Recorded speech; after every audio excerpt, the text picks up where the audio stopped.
I'm Laura Ranieri Roy, and I am beyond elated to be here at the Egyptian Museum in Tahrir with this lovely lady, Dr. Sabah Abdel Razek, who has been the curator of this museum, I believe, for about 10 years. Has it been? Curator for the museum started in 1995. 95, so Yes, almost. but I am the director of the museum since 6 years. Since 6 years ago, right. This office that we're sitting in fact, was originally the office of Gaston Maspero. You've had how many people? This is hallowed ground that we're in the side room of this museum. Yes, actually, Maspero was the director of this museum, the first director in this museum in 1902. But before him, of course, we have Mariette, and in Azbaki, we have Yusuf Dia Afandi. The Egyptian Museum started in 1835 by when Muhammad Ali, the ruler of Egypt, issued a decree to establish the first Egyptian museum in Azbaki. And the first director there was Egyptian man, Yusuf Dia Afandi. The collection of Azbaki moved after maybe in 1850 to the citadel in the citadel of Salah ad-Din. But most of this collection moved to the Kunsthistorisches Museum in Vienna, where the ruler of Egypt. Really? Most of that original collection went to Vienna. Yes, yeah. And after that, when Mariette came to Egypt and he started to collect some of the papyrus, Coptic papyrus in Saqqara, he started to make some excavations in different areas in Egypt. And he asked the governor of Egypt at this time to build a museum for the Egyptian antiquities. Yes. Yeah. This was the Egyptian Museum in Bulaq. It was in 1858. And this wonderful museum opened its doors after Marriott's death. Poor Marriott had the vision of this great museum, but did not unfortunately live to see it. This is my favorite museum in the world. I won't lie. It's my favorite place almost in Egypt. Why do you think so many people outside of Egypt, like myself, perhaps who studied it or love Egypt, why do they love this place so much? Because it is the biggest museum in the world containing ancient Egyptian artifacts, starting from the pre-dynastic period until the Greco-Roman period. It's the biggest collection here, and the biggest masterpieces from ancient Egypt are here in the Egyptian Museum. The most famous statues for Kefren, for Cheops, Rahatub and Nefred, Kaiber, the governor of the village. Many of the masterpieces are here in the Egyptian Museum, so it's very famous throughout the world. And speaking of masterpieces, while you're losing Tut's treasures, which masterpieces will be showcased? We retain, of course, the masterpieces which express the ancient Egyptian history, starting from the pre-dynastic period. For example, the Narmer Palette. The Narmer Palette. Yeah, we'll stay here in the museum. The statue of Djoser, the builder of the Step Pyramid in Saqqara, the tiles of Djoser, and now we have a new display for them together for the first time. The beautiful famous tiles from the underground chambers will stuck. And we commented on that because Francois stumbled on those tiles behind something on the second floor, so now they will be displayed with the honor they deserve. The ground floor. Yes, in one case.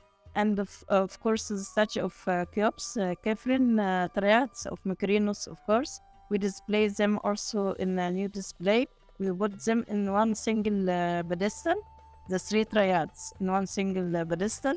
I just wanted to say, when we visited last summer, we saw a conservator working on this beautiful display of Nefermat. Tell us about how these great masterpieces like the Meidum piece and Nefermat, the pieces from Meidum, will be displayed. Yeah, now on the final display, the Meidum pieces have been displayed in front of the relief of Nefermat and the Aten, because it's from the same tomb.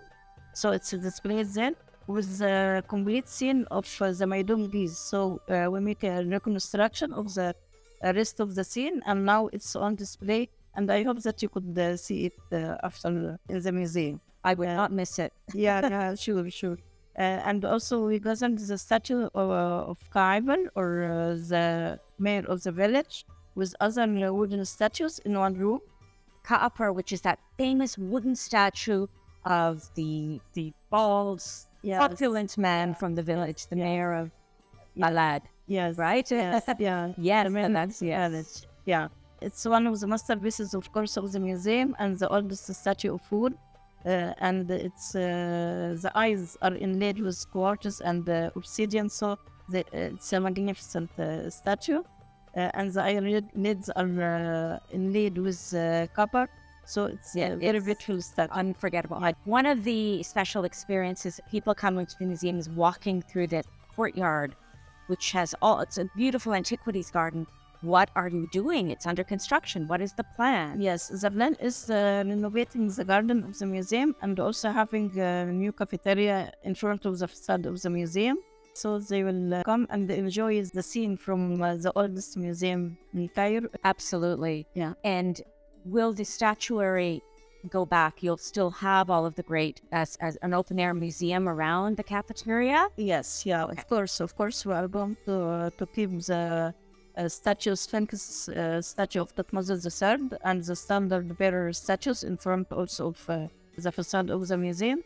Together with other statues will be in the garden as before, but in a proper way with labels for each statue. And bases, of course, suitable bases will be constructed for these heavy statues. Now, some have characterized this museum in the past as an antiquities warehouse, which I think is all part of its charm. It's things jumbled together. And there's even been comments, I think Maspero wrote, that's how the tombs were. Everything was all packed in and everything written on the walls. Egyptian houses or living rooms are like that. So it's changing now. It won't be as much of an antiquities warehouse.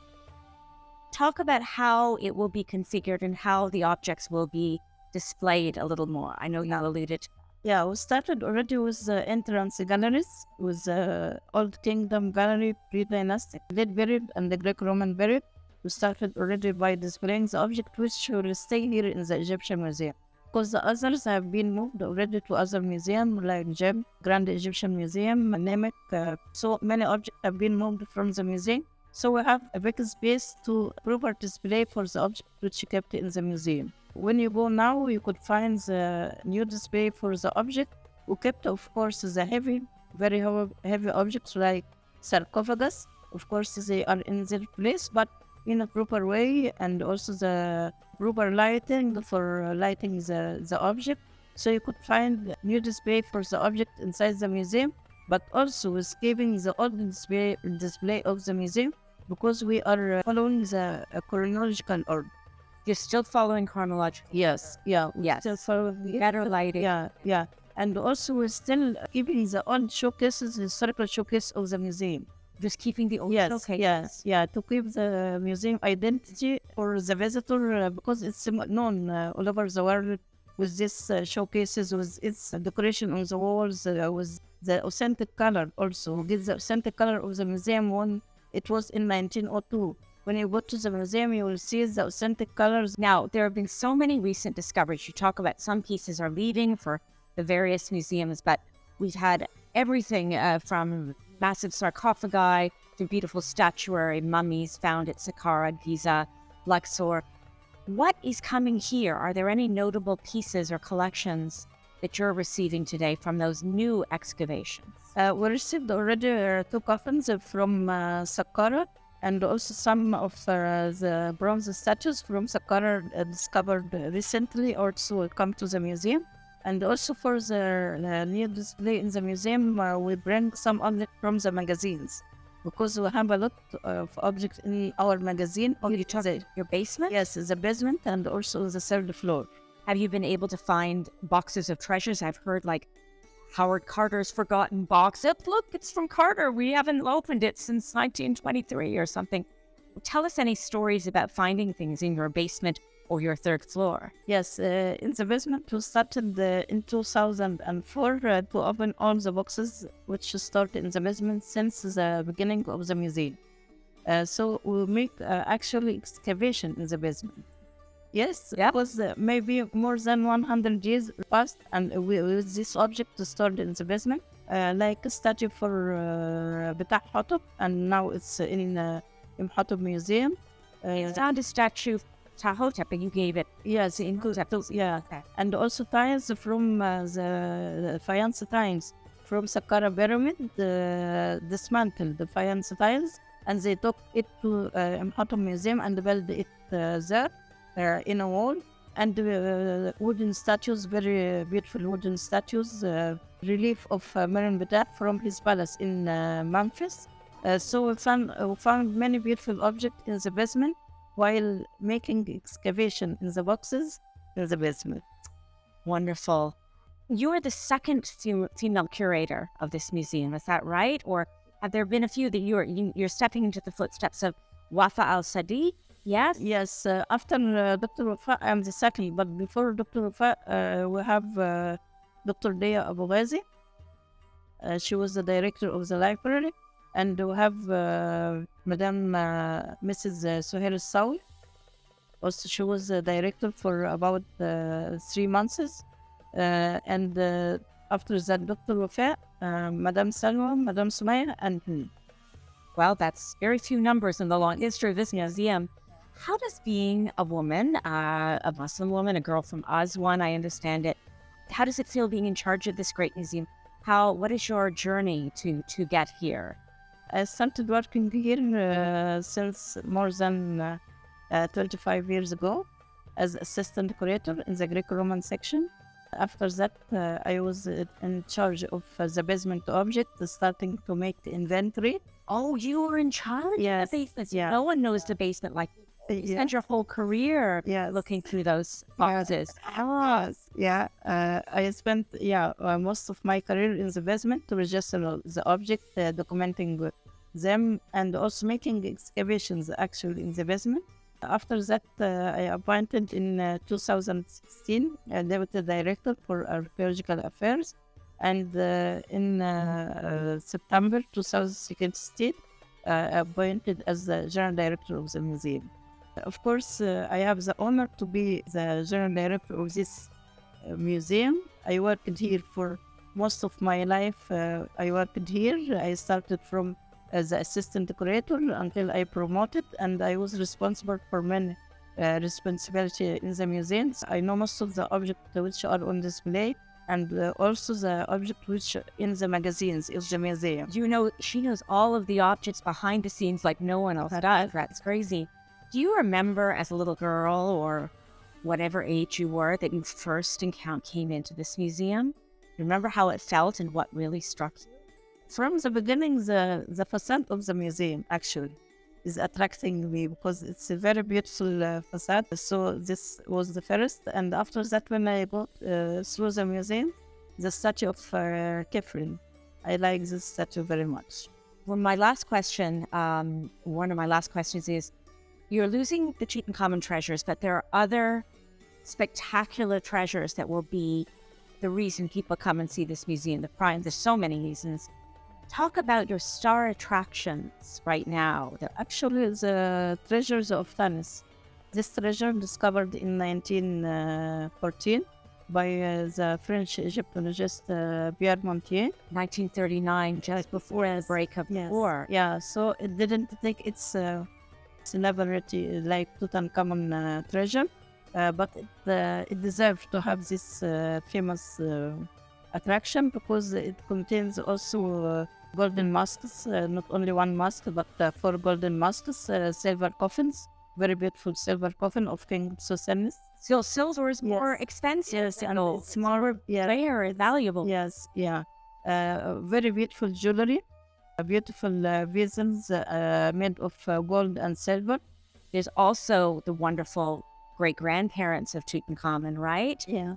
Tuya and Yuya are also... Yeah, grandparents. Yes, 2018. We make a new display for this important collection of Yuya and Tuya, the grandparents of Akhenaten and Tutankhamun. This collection contains about 200 objects belonging to Yuya and Tuya. There contains the coffins, 4 coffins for Yuya and his mummy, and Tuya 3 coffins with her mummy and their funerary equipment. They were on display in the museum in one gallery, but now we display them in a long corridor in 7 galleries. So you could see them in a beautiful way, and you could admire their beauty because they are very beautiful. And of course, this collection is very important because it's discovered in the Valley of the Kings. Dr. Sabah, the role of museums is changing right now as the world changes. What are your greatest hopes for the Egyptian Museum, Cairo, in the future? How will you resolve, being true to your past, but also embracing the future? And we hope that the Egyptian Museum will continue as one of the greatest museums in the world by its collection, and the building itself actually is antiquity. It's registered in the Islamic sector as antiquity in 1980s. So the building itself deserves to be visited by the visitors. So the collection in the museum and also the building will attract many visitors to come and see the Egyptian Museum. What do you think is the most overlooked object? People notice Khafre and throne. They can't miss Amenhotep and tea. What is a little treasure that people don't see that they love, that you love? Of course, there are many treasures in the museum, many masterpieces in the museum, but of course the treasure of Tanis, Yu and Tuya, the animal mummies, also many visitors are come and they are eager to see these animal mummies. Also they are on display in the second floor in the museum. And other masterpieces, we have a daily life room. It's containing all what the tools which used during the daily life of ancient Egyptian, with its topics from agriculture, building, cosmetic, surgical tools, musical instruments. So this room is very unique here in the Egyptian Museum. They are really special rooms. Yes. The little objects. You find amazing small things, tools, and the Middle Kingdom tomb models are amazing too. Yes. Thank you so much for speaking to us. Dr. Sabah Abdel Razek, the curator of the Egyptian Museum Interior. Thank you. Thank you.